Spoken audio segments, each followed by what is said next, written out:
This is the Cupra Born, a new electric hatchback that offers quite a bit of value for money and could well be the best EV that you can buy if you're on a budget. So, what makes it so good? Stay tuned and you'll find out. Thanks for watching. My name's Matt. This channel's called The Right Car, and if you are here because you want to find the right car for your needs, thank you for tuning in. Please hit like and subscribe if you haven't already, and also leave a comment below if there's any particular cars that you want me to do a review of. To start off with, there's only one version of the Cupra Born available, and it comes with a big battery pack with 511 kilometres of EV driving range.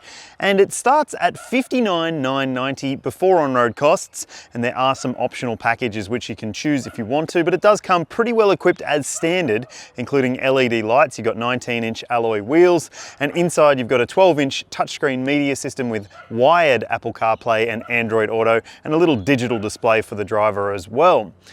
Now, it is missing a few things. There's no wireless Android Auto or Apple CarPlay, there's no sat-nav, there's no sunroof available either, and it doesn't have an electric boot. So it might not necessarily tick all the boxes for the money that you're spending, but I still think it's pretty good value. What do you reckon? Other options when it comes to EV hatchbacks are a little bit few and far between. I mean, you could look at a Nissan Leaf, but it's getting a bit old, and I don't think it's anywhere near as good to drive as this. A bit expensive for what you get as well. And then there's the newcomer, the GWM Aura, which has that retro, almost Beetle-ish look to it.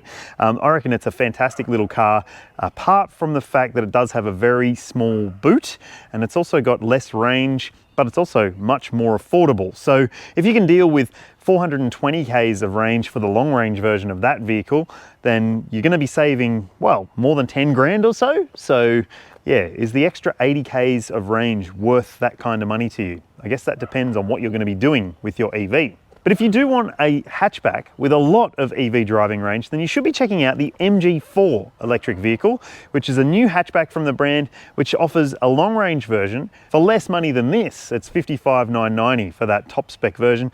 There are more affordable models in that range as well, starting from about 45 grand, still with lots and lots of EV driving range. So it could be a really good alternative to this if you aren't sold on the Cupra Born. This car is smaller than it looks because it's just over 4.3 metres long, making it one of the smallest EVs on sale today in Australia. But it looks big because it's got this wheel at each corner stance and also this pretty tall body. So it does have quite a bit of space on the inside. I'll show you that in a sec.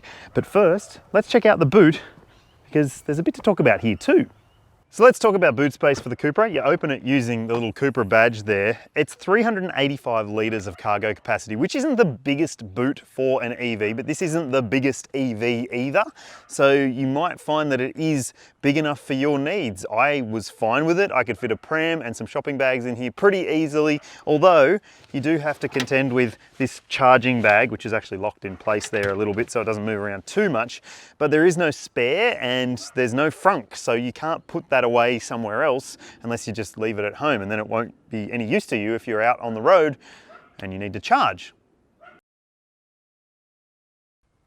This version of the Cupra has the optional interior pack, which gives it this blue finish on the inside and does add a two-seat layout in the back instead of a three-seat bench. So it does feel a little bit more special than the standard Born, but I don't necessarily think that it's worth the extra money unless it comes with the smell that you get when you buy this pack, because the smell in here is lovely. It smells like freshly cooked donuts. And I don't know whether that's a good thing or not, to be honest. Now, the interior design is lovely. It's got a whole bunch of techie sort of feel to it. Obviously, you've got the signature Cupra copper theme as well, which does look fantastic. And there's this etched sort of finish across the dashboard here. You've got this big 12-inch media screen. It isn't the simplest thing to get to terms with. A lot of people do complain in Cupra models about the menus upon menus upon menus. You do get used to it, I find. I've driven a few different Cupras now, and it's sort of like second nature. It's just a matter of remembering where you need to press to get to the menu that you need. It's not as simple as it could be. There are still some volume and climate control buttons down the bottom, but it could just be simpler. Speaking of simple, you've got this very small digital screen for the driver, which is very simple. What isn't as simple is getting used to this gear selector. It's one of those twisty ones up here. So yeah, go backwards for reverse and forwards for drive, which makes sense. That's better than some of the other cars which have it the other way around. It's a nice steering wheel too. I don't love the fact though that there are sort of haptic controls for the volume. So you will find that you might actually bump the volume control when you're just steering, which I find a little bit frustrating. It's happened to me a few times now, but otherwise the storage in here is pretty good. You've got a pair of cup holders here, a nice big closable section here with another cubby in front, wireless phone charger here, and a big storage box in between the seats with a couple of USB ports as well. There's big bottle holders in the doors too. Seats are very comfortable, and it's a very, very nice feeling front seat experience. Let's check out the back. Backseat space in the Cupra Born is better than you might expect. I'm 182 centimeters or 6 foot tall. This seat is set for my driving position. I've got lots of knee room. Toe room's maybe a little bit tight. Headroom's good though, and it does feel pretty nice back here. Now, as I mentioned, this one has the interior package, which means that it's a 2-seat rear setup rather than a 3-seat layout. And look, I reckon 3 across would be pretty tight anyway. It's not the widest car, but it does sort of have a pretty nice feel to the backseat experience, especially in these lovely trimmed finishes of this seat in particular. It's got a real nice sculpted feel to the seats, which I like. What I don't like so much is the fact that there are no rear air vents, so you don't get directional air vents here where you normally would, and that could mean that on hotter days or colder days that it's not the most pleasant experience for those riding in the back. You do get USB ports down there though. There's a couple of map pockets. You get pretty decent sized little bottle holders in the doors as well. There's this little cavity, I guess you'd call it, where you might want to rest your phone or something, at least in this version with the 4-seat layout. And there's also a flip down armrest with some cup holders, and that also folds down to a ski port. So that could be pretty handy if you like to go to the snow. Now, when it comes to kid stuff, you've got ISOFIX points on the window seats and top tethers where they should be as well. Obviously, you don't get 3 top tethers in this spec because it's only got 2 back seats. But kids will be happy back here because it's a pretty nice experience, apart from the no air vents. Under the body of the Cupra Born, there's a big battery pack. It's more than 80 kilowatt hours, but 77 kilowatt hours of usable battery capacity, which is what gives it that huge range of more than 500 Ks.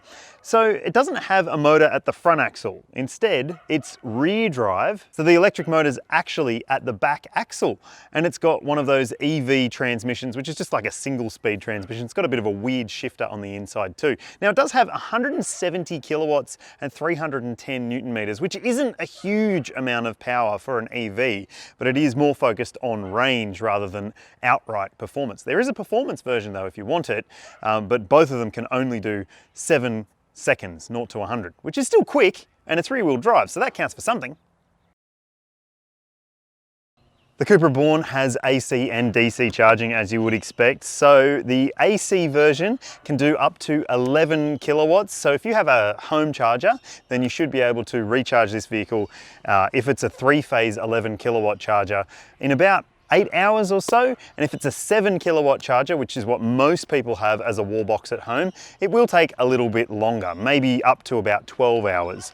And if you use the DC port, which is what you cover that bit with, then you end up with a much faster charging operation, up to 170 kilowatts on DC. So that should mean that you'll get between 10 and 80% in something around 30-35 minutes if you can find a really fast charger.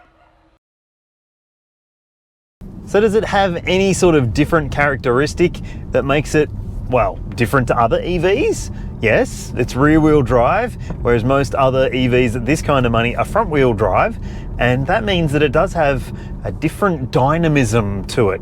So it does feel fun to drive. Like, it has this nice balance to it. It's very easy to steer around corners, and you don't have that, I guess, compromise that you do in a front-wheel drive car, where if you need to, say, accelerate away from a standstill, like now, I can just do that, and I can feel that it's all being pushed rather than scrabbling at the front trying to get traction on the ground. So I like that about it. I like that a lot, in fact. And I like the steering too. Like I said, it's very easy to steer this car, and it does hold a line nicely. It's got a really natural feel to it as well, which makes it very enjoyable to live with. This, I reckon, is probably about the most fun you can have at this kind of money for an EV that's a hatchback. And Cupra itself says that, yeah, this is an EV hot hatch. Yeah, I agree with that. This is fun. All right, so what about the ride? Hot hatches typically have pretty hard riding suspension. This suspension setup is not the softest, but I would say that it is perfectly livable for someone who is looking for a sporty-ish hatchback to drive. Look, 19-inch alloy wheels with low-profile tyres, on back roads like I'm driving around my area right now, it's fine. It's honestly not a problem. There's no real upsetness to the way that it handles the bumps. And I think that on higher speed bumpy sections as well, it does hold a pretty nice line. However, it is a very heavy car and you can feel that weight. It's something around 1950 kilos or thereabouts. You'll see the figure on your screen now. So yeah, you can feel the weight, but especially when you're coming to a stop, but it is not, I would say, flabby feeling to drive. Speaking of the brakes, it does have regenerative braking, but it's not like some of the other EVs out there that have that really aggressive one pedal driving style to them. So this one, it will slow down to a degree, but it's not the sort of car where, you know, you take your foot off the pedal and you can basically come to a complete stop. So I actually like that about it. It feels a bit more natural and a bit more, I guess, conventional in the way that it drives and the way that the braking behavior, I guess, reassures you as a driver. So I would say that it does have pretty good braking performance and response. Although, like I said, you can feel the weight of this car when you do all of a sudden slam your foot down hard. So like that. Yeah, it does stop well though. The vision forward through this big thick A-pillar can be a little bit hampered at times. I've found that I haven't maybe seen something that's coming the other way because of the size of that pillar, and I think particularly if you live in an urban area where there's lots of cyclists or walkers near the road, that might be something you want to consider. But personally, I wouldn't say that it's a deal breaker. It's a pretty quick car. It's not the fastest that you can get for this kind of money, but definitely fast enough, I would say. It also does 0 to 50 in something just under 3 seconds or something. So it is quick from the standstill, especially if you are one of those people who's always trying to be the quickest from the traffic lights. It's also quiet to a degree. Obviously you don't have too much in terms of motor noise. You get a slight little whirring noise in the background every now and then, but it's not loud, although it can be quite loud on coarse chip surfaces or on like those road join rubberized bits that you sometimes find on highways and freeways. It can be sort of loud on those sort of situations, but I think it's relatively refined in terms of the vibrations and harshness that you get through the cabin here. But I would say that this is a really nice little EV to drive. It does stand apart from other EVs. How about that? Efficiency is a big consideration if you are buying an EV or any car, but look, if you're buying a Cupra Born, the official combined cycle figure that you should be able to achieve is 17 kilowatt hours per 100 Ks. Now, that might not mean anything to you, but you just need to know that the lower the number, the better the efficiency. Just like a petrol or diesel car, 17 is pretty good for a single motor EV. Not a benchmark setter, but it's fine. Now, if you choose the performance model, which gets the bigger 20-inch wheels and more aggressive tyres, then the figure goes up to 18.2 kilowatt hours per 100 Ks. That's how big of a difference more aggressive tyres can have for an EV.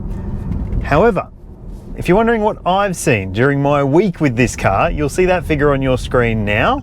And if you're also wondering whether I saw the 500 kilometers of claimed range during my drive in this car over the week, well, no, because I didn't do 500 Ks. The Cupra Born comes with a maximum 5-star ANCAP safety rating based on 2022 testing, so it is stacked with safety tech, including autonomous emergency braking with pedestrian and cyclist and junction detection. There's also lane keeping assistance, blind spot monitoring, rear cross traffic alert, and a few other safety items which help out in parking situations as well. There's a surround view camera and you get 7 airbags as well, including a front center airbag to prevent head collisions in the event of a side impact. Cupra offers a 5-year unlimited kilometre warranty for all of its models in Australia, but if you buy a full EV version like the Born, you get an 8-year, 160,000 kilometre warranty for the battery pack, which is about the class standard. You also get 5 years of roadside assist included, and if you want, you can prepay your servicing in 3 or 5 year packs. It's just under $1,000 for the 3-year one and just under $1,600 for the 5-year version. It's pretty good in terms of ownership. The Cupra Born, as the first dedicated EV from this brand, is a fantastic option, I reckon. It's got plenty going for it for the money, lots of EV driving range, it's properly real-world efficient as well, and I reckon it looks fantastic inside and out. But tell me what you think in the comments section below. Would you choose a Cupra Born or something else? And what would that something else be? Maybe you've already bought it. I'd love to hear from you. If you haven't already, please do hit like and subscribe, and I'll see you in the next one.